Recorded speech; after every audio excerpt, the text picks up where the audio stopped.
If you enjoy our podcast, please like and subscribe and consider becoming a digital subscriber to the Albuquerque Journal to help us bring you more content like this. You can find this episode and all of our podcasts on the Albuquerque Journal website, abqjournal.com, as well as YouTube, iTunes, and Spotify. See the show notes for a discount code on a digital subscription. Thank you for supporting the Albuquerque Journal, New Mexico's leading news. Hey everyone, welcome to Prep Central, the Albuquerque Journal's high school sports podcast. I am James Yodice. I'm the high school sports editor at the Journal. Welcome to our podcast this week.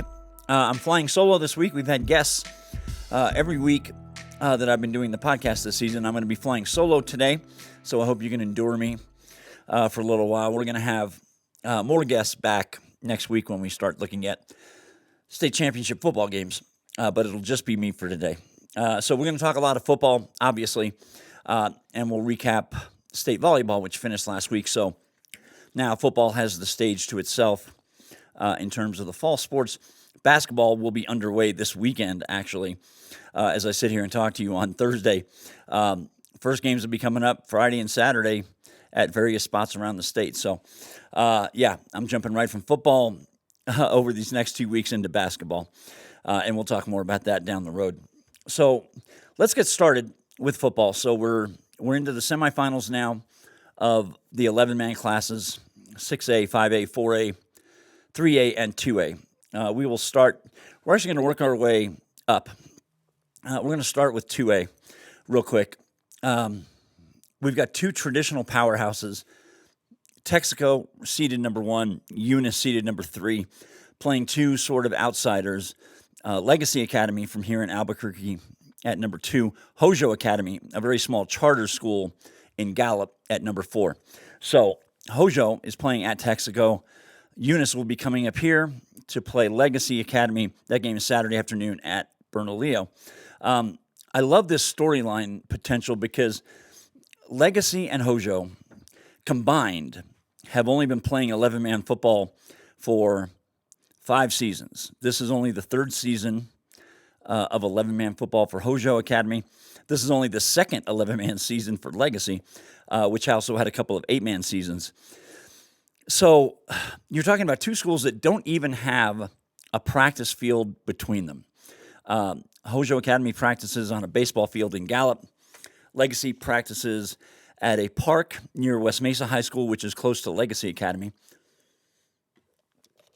And I love the contrast between these two new schools coming in, reaching the semifinals for the first time, and playing these two juggernauts from both the Eastern Plains and Texaco, and of course southeastern New Mexico with Yodice. Both these games are Saturday. So we'll see how it goes. Look, both the academy schools are facing enormous odds this weekend, even though Yodice is actually the lower seed and having to travel up here to play Legacy Academy. Yodice is the favorite in this game. They have to be, even though Legacy has a higher seed. And we're going to see this Legacy Academy defense, which has been outstanding this year, run by Dante Caro, a former Las Cruces Bulldog, a great football player in his day. We'll see how that defense deals with Elijah Melanson, the record-setting quarterback from Yodice. This is going to be a whole nother level of football that Legacy has never seen before. So this is why I think they're the underdog, if not by seed, then just by history and recent seasons of success. Texaco, of course, is the defending state champion. They're going to be overwhelmingly favored to beat Hojo Academy. But like I said, it's great to see new blood in the semifinals. And if we somehow miraculously got a Hojo Academy versus Legacy Academy state championship game, that would be pure awesomeness. I wouldn't mind saying, as I say often, sports writers root for good stories, not for teams necessarily. That would be a fantastic story if those two happen to post upsets this weekend and get into a final against each other, which would be here in the metro area. So we'll see how that plays out. The 3A semifinals also are both on Saturday. You've got the number 1 seed, St. Mike's, which hasn't lost in over 2 years, undefeated, playing host to New Mexico Military Institute. NIMI has had trouble with St. Mike's in recent state tournaments. So the Colts, who were coming off a road win in the first round over Pewaukee Valley, have to come back up north and play St. Mike's on Saturday. Look, this St. Mike's defense has been arguably the single most dominant unit in the state, in any class, on either side of the ball. This team has just absolutely locked up everybody they've played in relation to their competition. And Nimmi's going to face a tremendous uphill battle in this game. They're going to have to run the ball like crazy against a team that just doesn't allow you to run the ball. So we'll see what happens in that game. The other 3A semifinal game is in Dexter. Dexter, the 2 seed, is hosting Hope Christian, the 3 seed. These two schools used to be district rivals not too long ago. We're going to say Hope has had a great season. This is certainly, other than St. Mike's, the best team the Huskies have played all season. That game is Saturday afternoon as well. Dexter's going to have to deal with R.J. Montoya, Hope's outstanding dual-threat quarterback. Hope has its own issues. This Dexter team can score. They're pretty good defensively. Dexter was the state runner-up to St. Mike's last year just by 2 points. So Dexter's hungry to get another shot at the state final. In my heart of hearts, I think this is going to be a pretty competitive game. I don't see Dexter dominating. St. Mike's is the only team in 3A that I think is equipped to dominate.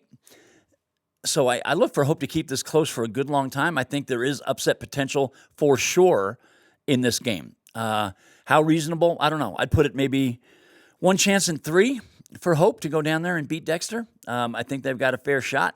They're a little dinged up at the running back position, but they're ready to step in with a couple of new guys this week, and we'll see. I mean, when you're on the road in the playoffs, you have to be able to run the ball. R.J. Montoya, Hope's quarterback, is a good dual-threat quarterback, and he can certainly tuck and run, but he's going to need some help.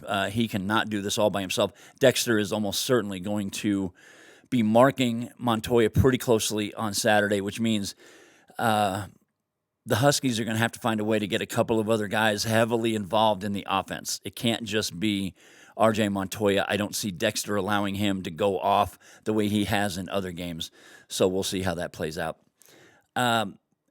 As we shift into the 4A semifinals, we've got number 1 Bloomfield, which is, they have really been dominating most of the season. They have one loss. That was early in the season, I think, to Piedra Vista, which is 2 classes above them.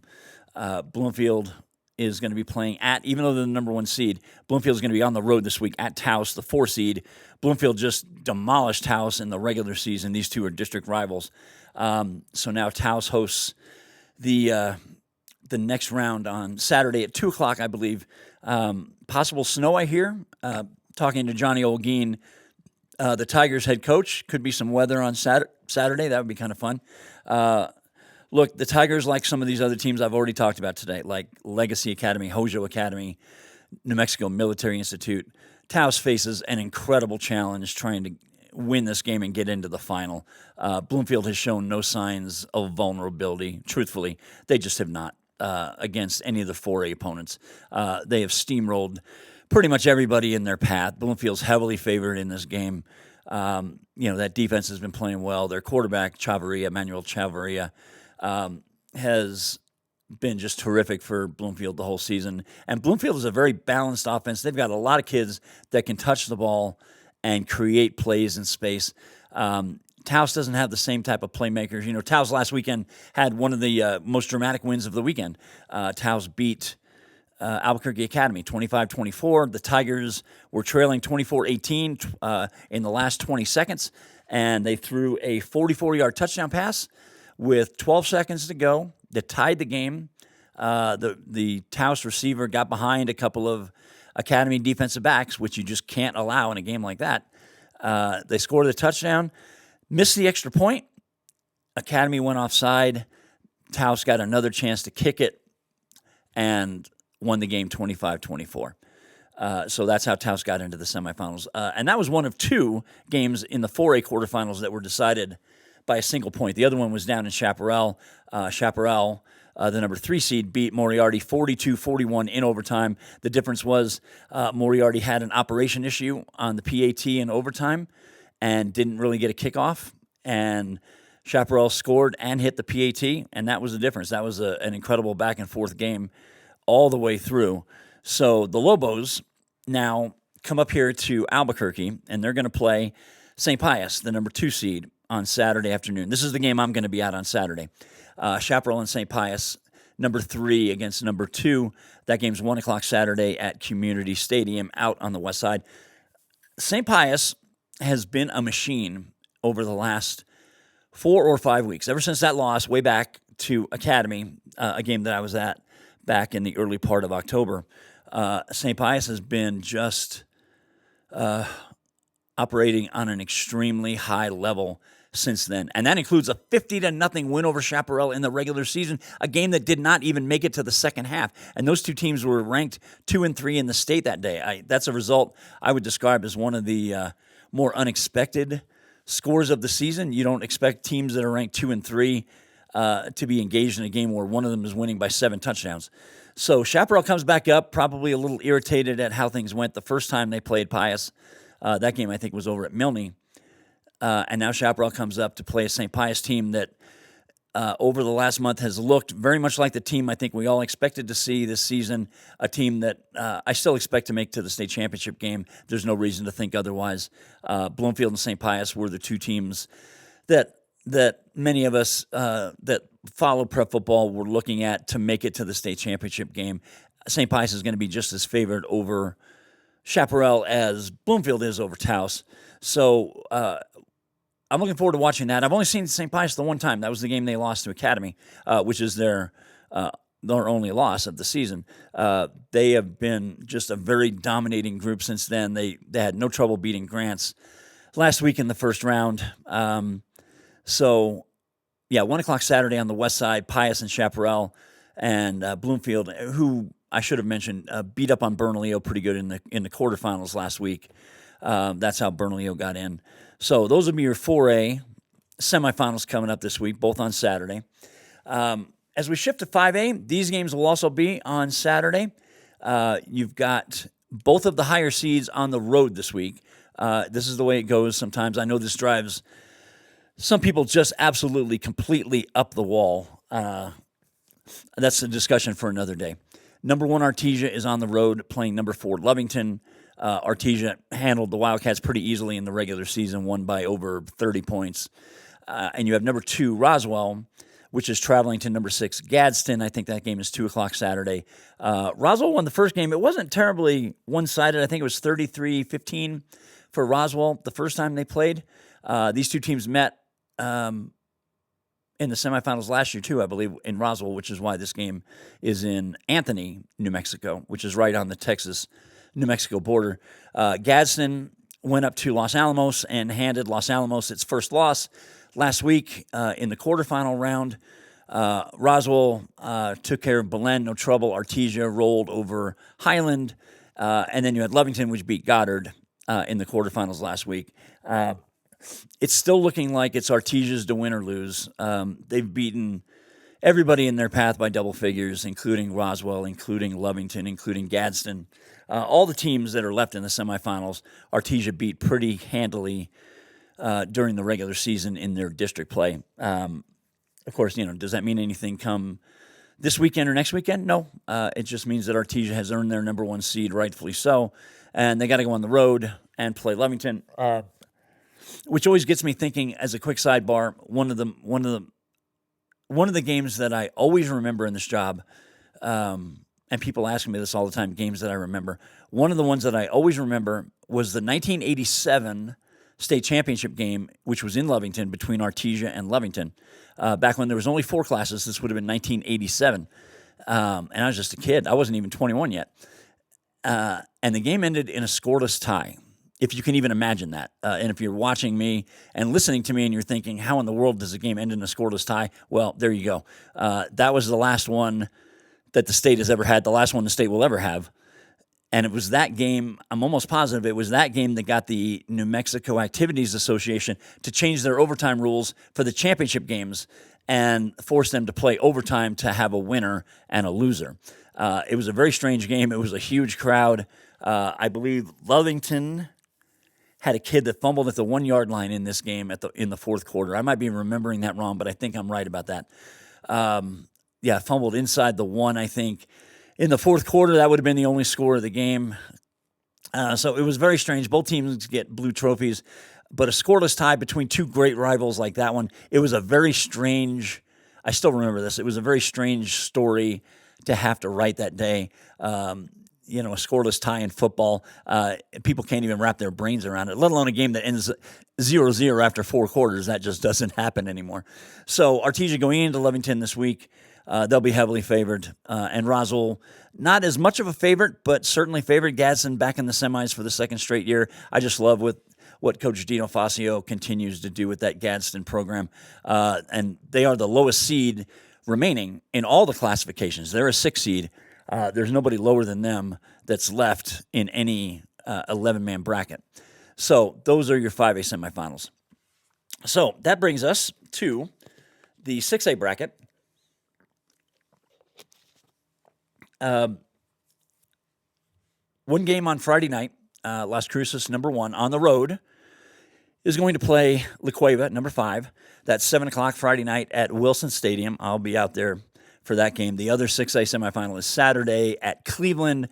The defending state champion Storm, seeded number 2, are playing host to number 3 Hobbs. And we're going to talk about that game first just for a second. So look, Cleveland, Cleveland's been playing the best football of late of any of the 4 teams that are left. I'll stick by that. They look great. And if you're asking me today who's going to win state, I'm leaning toward Cleveland. Cleveland handled Volcano Vista pretty easily, 42-0 last week in the quarterfinals. Hobbs beat its district rival, Carlsbad. I think that was 30-19. Hobbs is such a great story. Hobbs has not been, I looked it up, actually. Hobbs has not been to a state championship game since 1981. That was the year Timmy Smith, who became later a Super Bowl hero with the Washington Redskins in the Super Bowl, set the New Mexico single-season rushing record with over 2,300 yards. Now, that number's been eclipsed quite a few times since 1981, but in 1981, that was the single-season record, just a shade over 2,300 yards when he was a senior. That was the last year that Hobbs made it to a state championship football game. They lost to Clovis, which was just getting started with its dynasty back in the early 80s.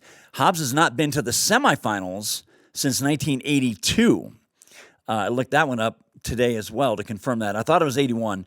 It's actually 82 since the last time Hobbs has played in a state semifinal game. Now, Hobbs has been up here to play Cleveland a few times in the last 12 to 15 years, but it's always been like a quarterfinal game. This will be the most important game Hobbs has ever played against Cleveland. Now, here's the big thing. Look, Cleveland, as a defending state champion, they got a bunch of kids that have been through postseason wars. They know what it takes to win postseason games. They know how to handle the moment, the pressure, the expectations. That definitely works in Cleveland's advantage. On top of which, Cleveland just has a manpower advantage here. Hobbs doesn't have anybody who's ever played in a game anywhere like this that was even remotely this important. So we're going to see how that plays out. Hobbs comes in as a prohibitive underdog, I would say, although they have got a great quarterback in Junior Medrano, who's accounted for over 3,000 yards rushing and passing, probably been the best dual-threat quarterback in 6A football all season. I think that's fair to say. His numbers are fantastic, and Cleveland, that defense is going to face a very definite test facing Medrano on Saturday. And he's got a couple of really good receivers named, I think, Justice French, Braddock Beatty. Those two guys have been rock solid in the passing game. So Cleveland will definitely have to be sharp. But the thing is, Cleveland has the best overall quarterback in 6A. That's Jordan Hatch, a senior. I think 33 touchdowns against just 4 interceptions. They're healthy as they've been all year. He's got 2 unbelievable receivers with Evan Nanez and Jacob Maldonado. A.J. Vigil is that third option that we don't talk about a lot. He's been solid for that team. Cleveland doesn't run the ball as well as they have in other seasons. No question. I think even Robert Garza, the Cleveland head coach, would admit to that. Their leading running back is Samuel Bustillos. He doesn't have the same type of numbers that they've had over the past half dozen years with other running backs. But that hasn't really proven to be a problem simply because their pass game is so effective. This team has a handful of kids that are going to be playing Division I football at the next level at some point. The question really, I think, is more about the Cleveland defense and how Hobbs attacks them and whether Hobbs can have success. Hobbs is a pretty big team. I think they would like to impose a little bit of their physical will, if they can, on Cleveland, mix up the run and the pass, and try and keep that high-powered Cleveland offense on the sideline as much as possible. Of course, all of this is easier said than done. Like I said, this experience factor for Cleveland is a legitimate thing. It's a real thing. And so Hobbs has, as Coach Ken Stevens told me, they've got their hands full on Saturday. Now, the other game is Friday night at Wilson Stadium. Number 1, Las Cruces. Number 5, La Cueva. I watched both of their games down in Las Cruces last weekend. We're going to start with Las Cruces. They beat Los Lunas 49-29 in the quarterfinals. And I would say that is the worst game Las Cruces has played all year. No question. Matter of fact, Danny Amaro, their stud running back, who's got like 36 rushing touchdowns this year, 39 overall, and Francisco Winnikoff, their excellent receiver, who's over 1,100 yards receiving and is just a tremendous threat from anywhere on the field. I interviewed both of them after they played Los Lunas last Friday night, and they both said it was very ugly and that they absolutely could not afford to keep playing like that. It was a tough night. Las Cruces had by my count, over 190 yards, 190 yards in penalties in this game. Many of them just at the worst time. They had some drop passes. They just looked out of sorts coming off their bye week. They looked out of sorts, and they still put up 49 points, which I suppose we should not forget. They did have a pick 6 in there. Los Lunas also gifted them a touchdown on special teams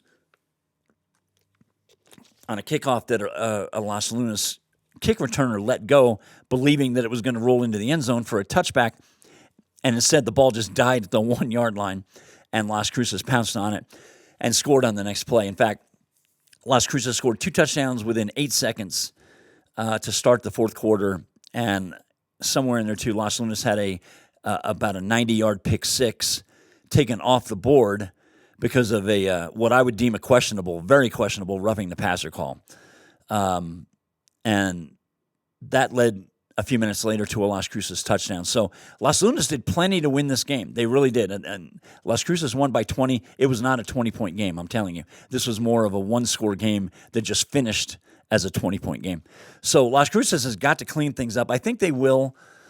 They've been 6A's best team clearly all season, starting from the very start. They beat Cleveland up here in the metro area. They beat Rio Rancho. They beat Centennial. They beat Hobbs.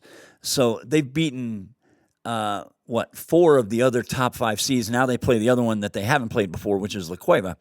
La Cueva is coming off a 24-21 win over Centennial on Saturday afternoon. La Cueva walked it off. It was a 32-yard field goal by Chance Whitmire, their excellent kicker. And La Cueva wins at 24-21. It was a very strange game. Maybe not a strange game. It was a very unpredictable game. Centennial missed, and boy, this was hard to watch. Centennial missed 3 field goals, all 31 yards or under. They had a 28-yarder that came out so low it hit the crossbar, actually. Not one of the goalposts, but the crossbar. They missed a 25-yarder badly, and they tried a 31-yarder in the last minute of the game that would have given them a 24-21 lead. Kick was pushed to the right. It was hard to watch that kid suffer in the kicking game because if the kid even makes 2 of those kicks, then they're playing this week against Las Cruces instead of La Cueva. Having said that, La Cueva's won 10 in a row. They're 10-2. They haven't lost since they played Pinnacle High from the Phoenix area in week 2. This goes back to late August. And playing good football. This defense looked pretty good last week. I would not describe this particular La Cueva team as like an extremely exceptional offensive team. I'm a big fan of Chris Lopez, their sophomore wide receiver. He has been money all season, and he and La Cueva's quarterback, Monty Melendez, have a great chemistry. And Lopez killed Centennial last week repeatedly with big catches on 2nd and long or 3rd and long. As a matter of fact, I counted it up later. He had 6 receptions that led to first downs, and I think 3 or 4 of them were on 2nd and long or 3rd and long. He was a huge weapon, and he is by far their most dangerous weapon in this offense. Not the only one, but he has been their most dangerous one. But this is not La Cueva's best offensive team. They don't have those 2 or 3 dynamic players all coming at you in one stage. They don't have that this year. What they have is a defense that's playing extremely well, a good, hard-hitting defense, and aggressive defense. And I know Coach Brandon Back loves to see that. They shut out Centennial in the second half last week. Centennial went into halftime up 21-7. Would have been 24-7, except they had that field goal hit the crossbar. So La Cueva was down 14 at half, comes out, scores early. They get a fumble return for a score at the end of the third quarter to tie the game, and it stays that way until the field goal that ends the game. So La Cueva's defense came out and played superb against Centennial in the final 2 quarters, shut them out. I still like Las Cruces in this game. I can't pick against them. I would not. Having said that, I would not be remotely surprised if La Cueva wins this game. If Las Cruces plays sloppily as they did last week, they can get themselves in some trouble and not advance. Having said that, I do believe Las Cruces will get things cleaned up and they will find a way to advance. They've been the best team in 6A all year. They didn't show it last week. Las Lunas came out with a great game plan, and they were a hard-hitting defense last week and really got after Las Cruces. And we'll see what happens with La Cueva. And one thing I should mention also, they lost their primary running back, J. Dylan Hathaway, to a very serious ankle injury in the first half last week. He ended up being carted off on a gurney, was taken by ambulance. He had surgery, I believe, just Wednesday of this week. So he's clearly not going to be back. So La Cueva's going to turn to a kid named Vaughn Saunders. I want you to remember this name. He wears number 7. Big kid, 6'2", 6'3", a downhill runner, good speed. He provided the play that probably was the biggest one last week for La Cueva. So, and I'll set the stage for you.